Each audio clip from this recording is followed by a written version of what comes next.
They always said family comes first, unless you were me. I was the older brother, the forgotten one, the backup plan while my parents handed everything, love, attention, and eventually money, to my younger brother. What they didn't know is that I was paying attention the whole time.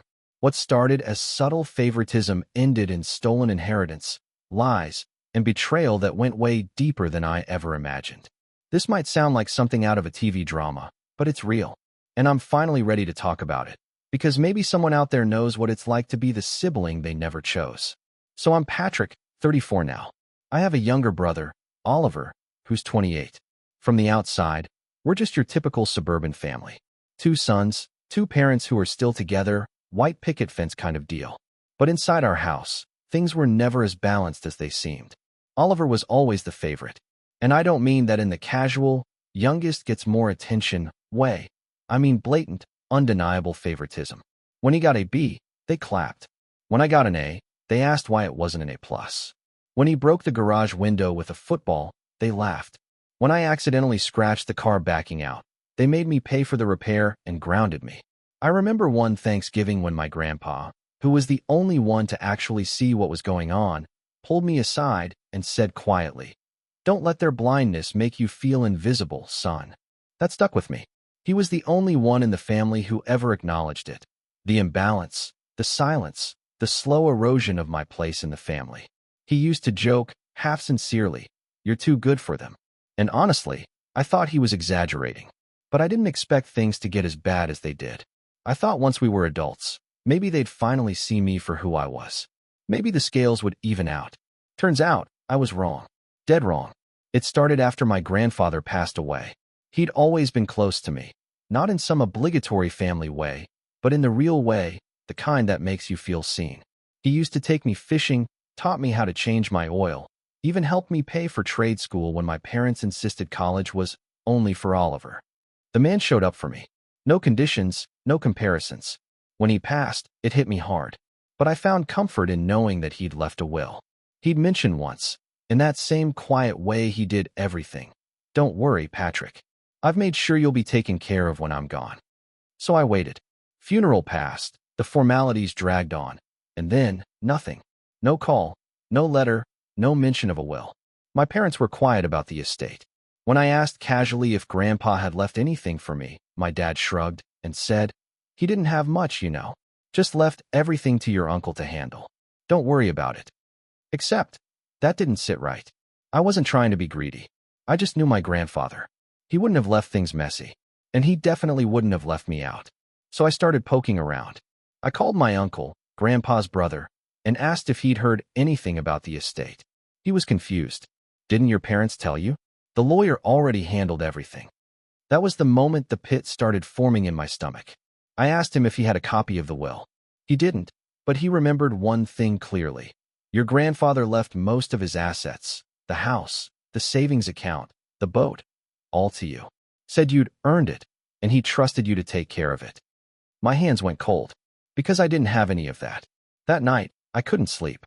I sat in my dark apartment replaying every weird interaction with my parents after the funeral.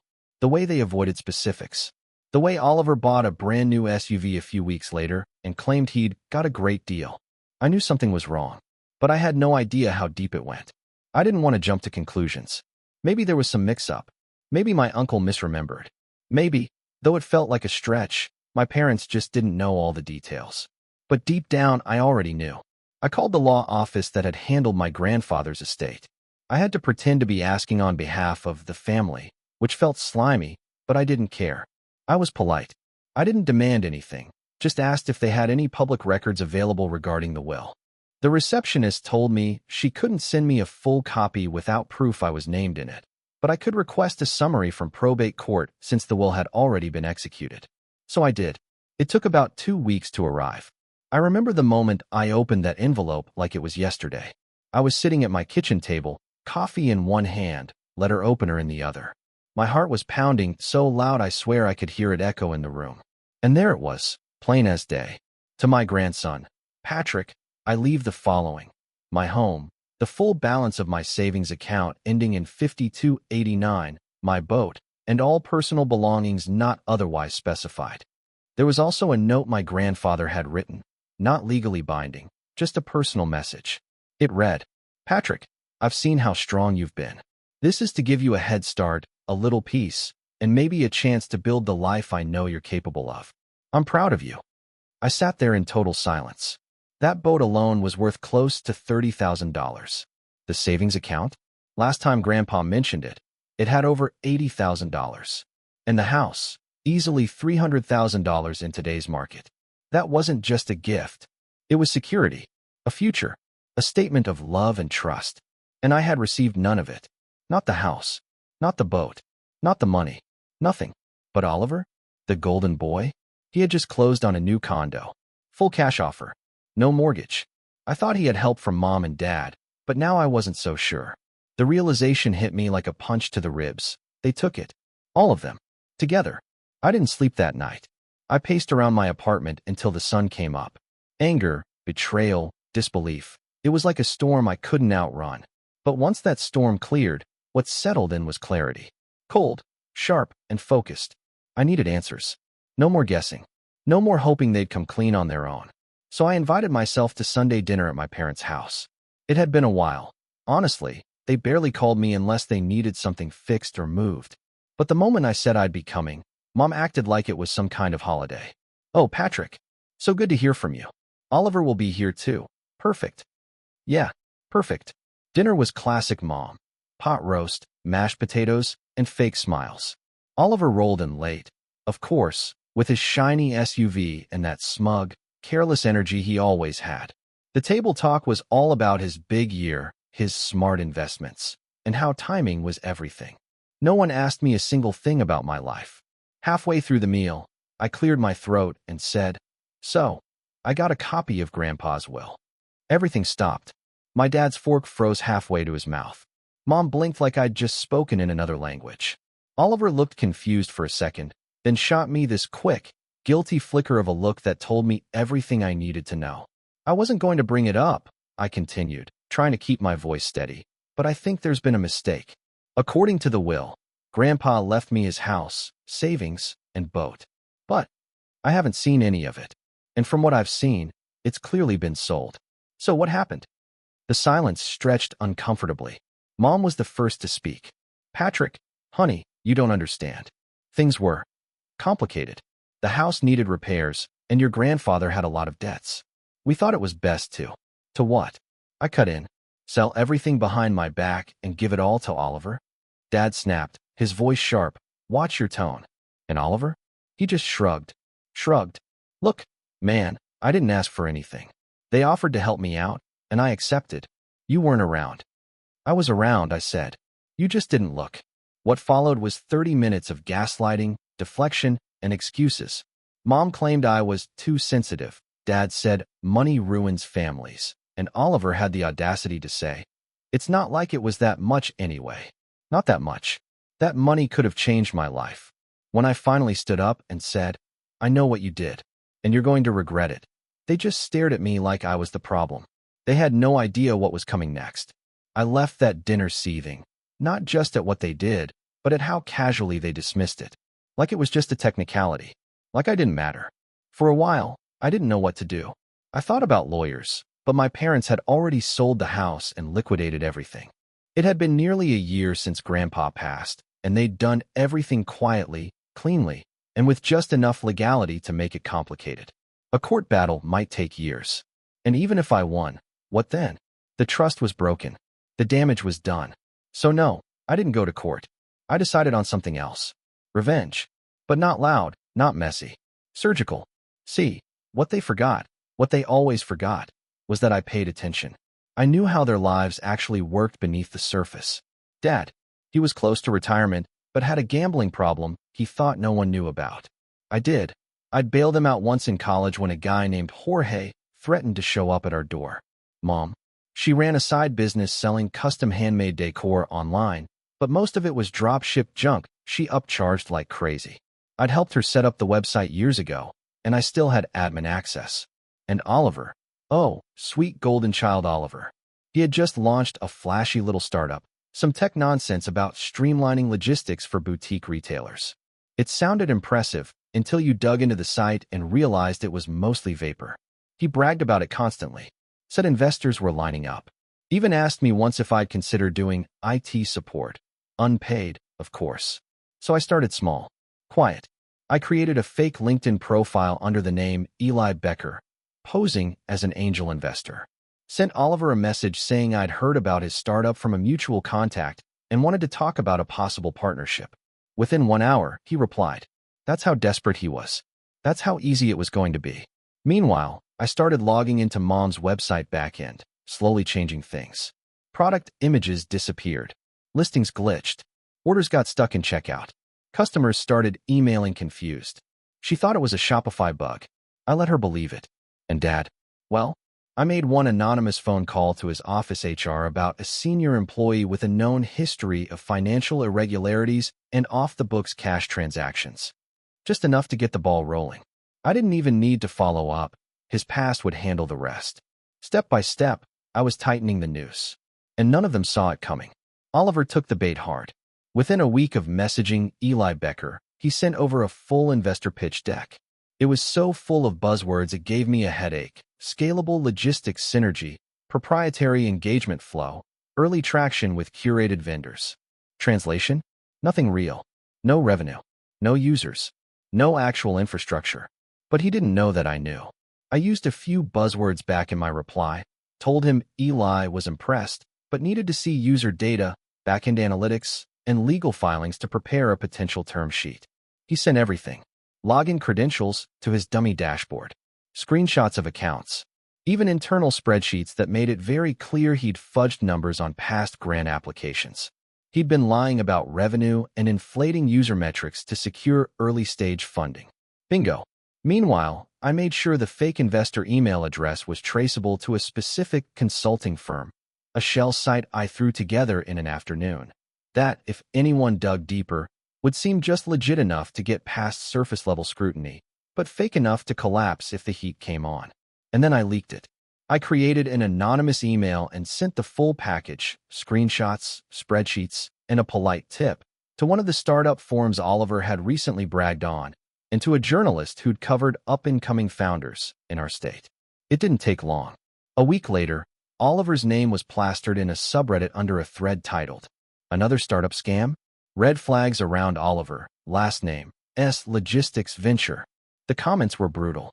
People picked apart his fake numbers, his exaggerated background, even his copy-paste privacy policy. A few investors he'd been talking to pulled out publicly. One even commented, "Dodged a bullet here." I didn't comment. I just watched. From the sidelines. Oliver tried to do damage control. He posted a statement about a former employee sabotaging him, but no one bought it.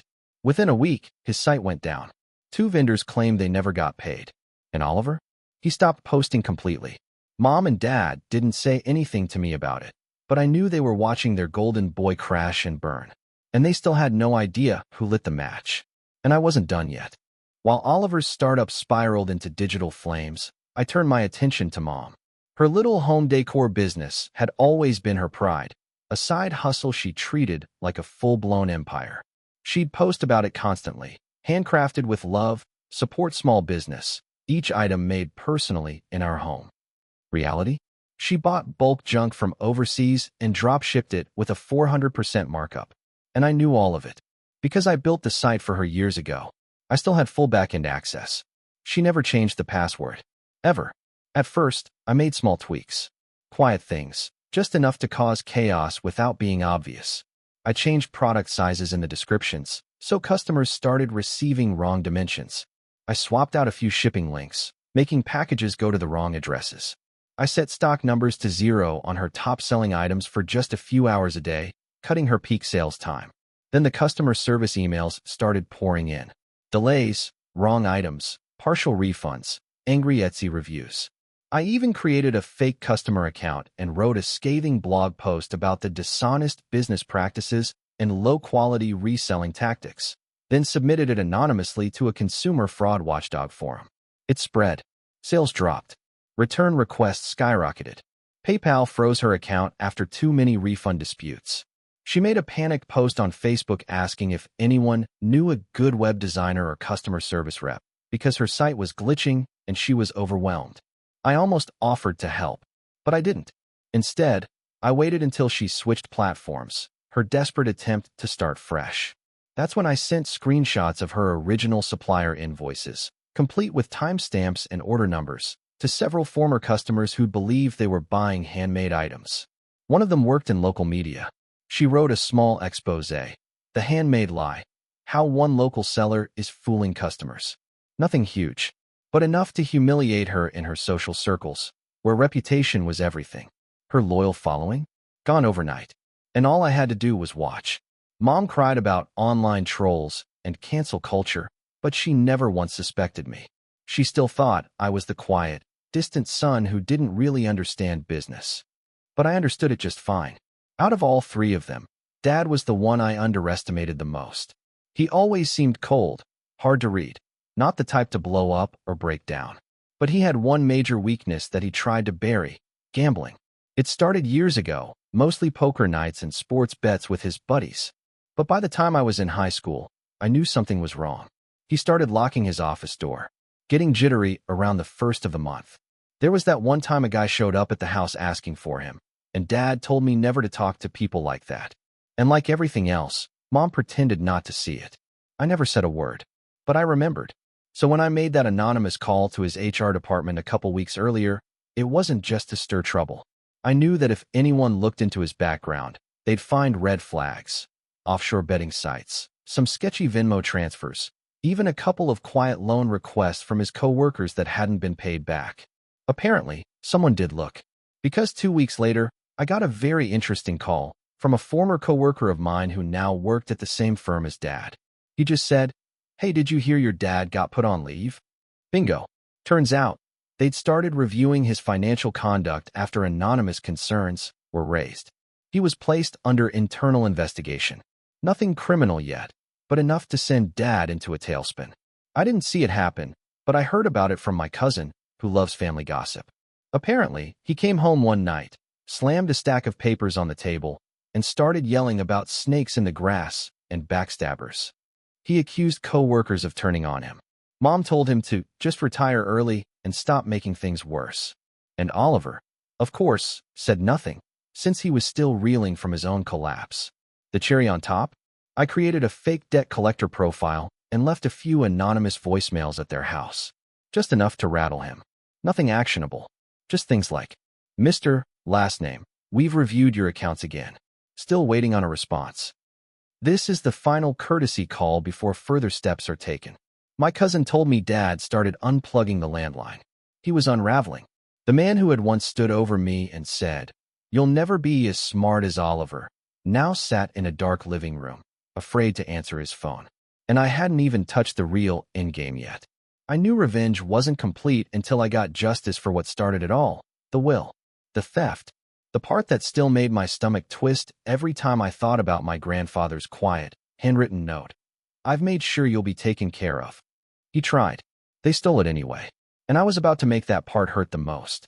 See, when I first got a summary of the will, I didn't push for a court battle because I thought they covered their tracks. But once I knew just how sloppy Oliver was, how much he left lying around, I went back for another look. This time, I hired a lawyer. Quietly, privately. A probate specialist who offered a free consult. I handed him the summary and said, "I need to know if anything about this inheritance transfer smells off." 2 weeks later, he called me and said, "Patrick, I think you might have a case." Turns out, there was a loophole. The power of attorney that allowed Oliver to assist with Grandpa's affairs in the hospital had expired the day before the estate was transferred. But Oliver had still signed his name on bank documents as if it were valid. That one signature, that one fraudulent action, was enough to crack the door open. My lawyer filed a petition with the probate court. Quietly, without alerting anyone. It was flagged as a potential inheritance fraud case. That's when things got interesting. The court requested full documentation of the estate. So the original law office that handled Grandpa's will had to submit everything: real bank transfers, email chains, signed documents. And guess what? The original, unaltered version of the will was in there. The one that clearly stated I was to inherit everything: the house, the boat, the savings. But then, a corrected version, uploaded 2 weeks later, showed Oliver as the main beneficiary. And this version? It was signed with shaky handwriting, dated a week after Grandpa had passed. Boom. Forgery. The moment my lawyer saw it, he said, "We're not just talking civil court anymore. If we push this, your brother could face criminal charges." And that was when I paused, because I had a decision to make. I could let the court system run its course, slow, expensive, and possibly never getting the inheritance back. Or I could use this information to blow the entire family to pieces in a very different way. And that's exactly what I chose to do. So here's what I decided. Instead of going straight to court, I was going to set the stage. Make them squirm. Make them know that I knew. And let them destroy themselves trying to cover it up. And the timing? Couldn't have been more perfect. Mom had been planning a small family reunion to try and boost morale. It was her idea of fixing things. Roast chicken, fake smiles, and pretending like we all weren't quietly loathing each other. She called me up and said, "Patrick, it would mean a lot if you came. We haven't all been together in so long." I said, "Sure, Mom. I'll be there." She lit up like it was Christmas. So the day of the reunion, I showed up right on time.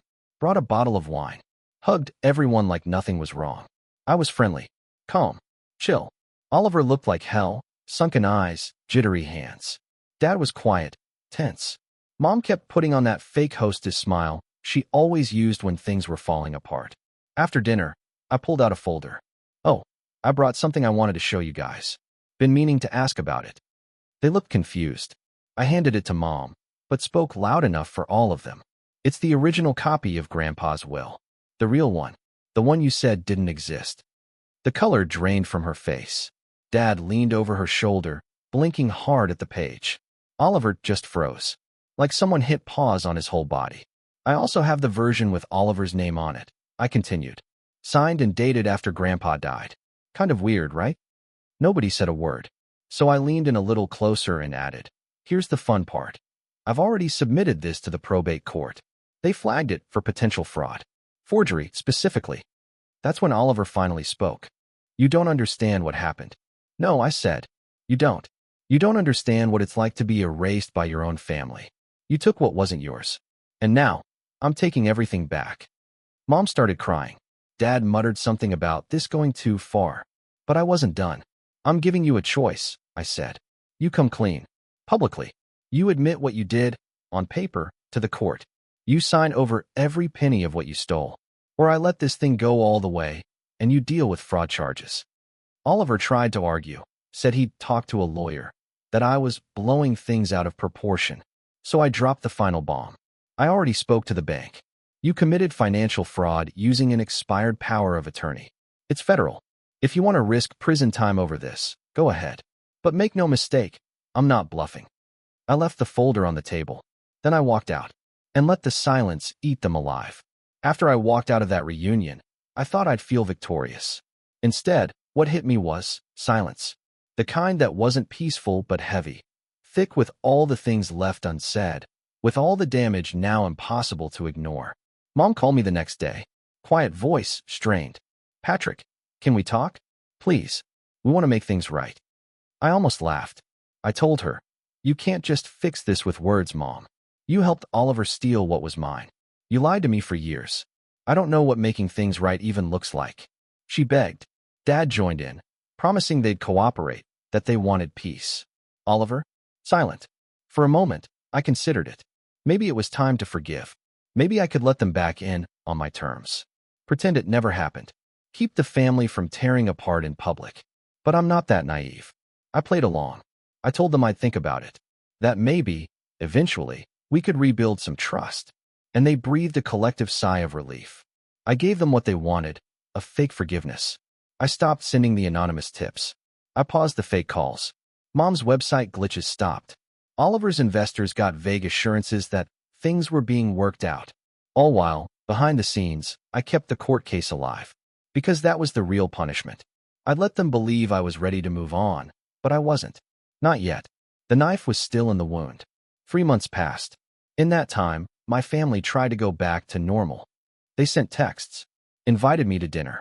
Mom mailed me a Christmas card with "We love you always," written in handwriting that now made my stomach turn. But I wasn't sitting still. I was waiting.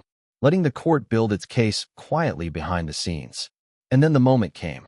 My lawyer called and said, "It's ready. We're filing the civil fraud complaint and submitting the forged documents to the local DA. They're very interested." I gave him the green light. That same day, I scheduled an email to send to my entire extended family, cousins, aunts, uncles, even old family friends. Subject line: in case you're wondering why I've been distant. Inside was a letter. I wrote everything, from Grandpa's will to the forgery. I included screenshots, timelines, and attachments from the court. Nothing exaggerated. Just the truth, raw, undeniable, and backed with evidence. And I ended it with this line: "This is what happens when a family chooses one child and erases the other. I'm done staying quiet." The messages started pouring in within hours. My aunt, my mom's sister, was furious. Said she always suspected something wasn't right with how Grandpa's house disappeared so fast. A cousin called me crying. A few others? Total silence. Guilt does that. And then the cherry on top, the court date notice was served. To Oliver. At work. In front of his co-workers. Public record. Embarrassment locked in. When Mom found out I'd emailed the family, she called in a panic. "You didn't have to ruin us like this, Patrick." I answered, calm as ever. "I didn't ruin anything. You just finally got caught." That was the last time she called me. The courtroom was colder than I expected. Not just the air, but the atmosphere. Sterile. Final. Like it knew this was where truths stopped hiding. Oliver sat at the defense table in a wrinkled suit that looked like it hadn't been worn since graduation. Mom and Dad sat behind him, stiff and pale. I caught Dad glancing around like he wanted to melt into the wall. Mom didn't look at me once. Me? I came in alone. No theatrics. Just the truth in my pocket. My lawyer presented the timeline. The 2 wills. The signatures. The bank transactions dated after Grandpa's death. The expired power of attorney. The updated, well, with Oliver's name written in shaky, desperate handwriting.